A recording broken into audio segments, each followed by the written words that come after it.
भविष्य का प्रश्न। सर्वसहमति से कोई नाम नहीं लेता। मैं बहुत सारे चुनाव लड़ा हूं और जीता हूं। नमस्कार, मैं रिद्धि, आप देख रहे हैं प्रदेश तक।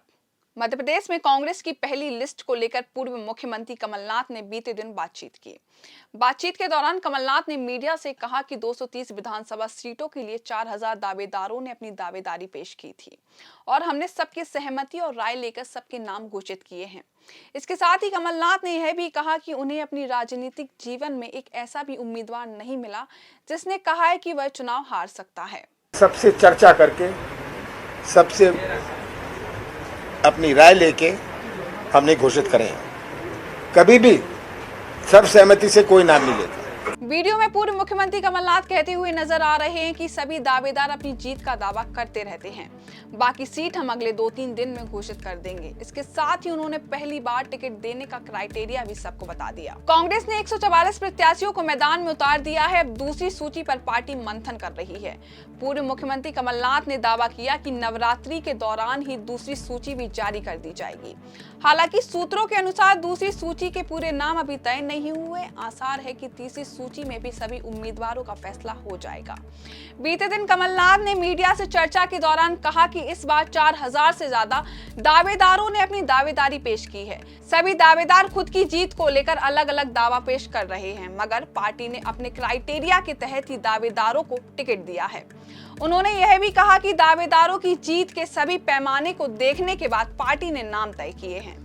मीडिया से बातचीत के दौरान कमलनाथ ने कहा कि मध्य प्रदेश का चुनाव केवल किसी उम्मीदवार या किसी पार्टी का चुनाव नहीं है।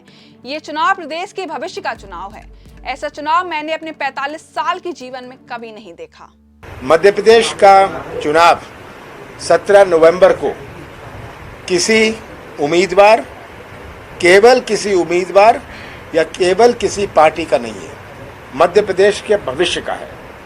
ऐसा चुनाव मैंने अपने 45 साल के जीवन में मैं बहुत सारे चुनाव लड़ा हूं और जीता हूं। इस प्रकार का चुनाव का सामना नहीं किया जहां एक प्रदेश के भविष्य का प्रश्न है।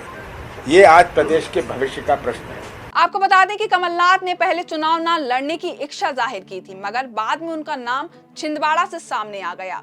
इस मामले पर उन्होंने सफाई भी दे दी है। कमलनाथ ने कहा कि मुझे चुनाव लड़ने का कोई शौक नहीं है, लेकिन कुछ लोगों को यह भ्रम है कि वह चुनाव लड़ने से डरते हैं और वह चुनाव छोड़कर भाग रहे हैं। इसी भ्रम को तोड़ने के लिए उन्होंने कहा कि वे चुनाव लड़ने के लिए तैयार हैं। साथ ही जब कमलनाथ से पूछा गया कि 10,000 से ज्यादा वोट से हारने वाले प्रत्याशियों को भी इस बार मैदान में उतार दिया गया है, तो कमलनाथ ने इसका सीधा जवाब देते हुए कहा कि छिंदवाड़ा में एक प्रत्याशी 24,000 वोट से हार गया था। बाद में उसने 25,000 वोट से जीत दर्ज की थी।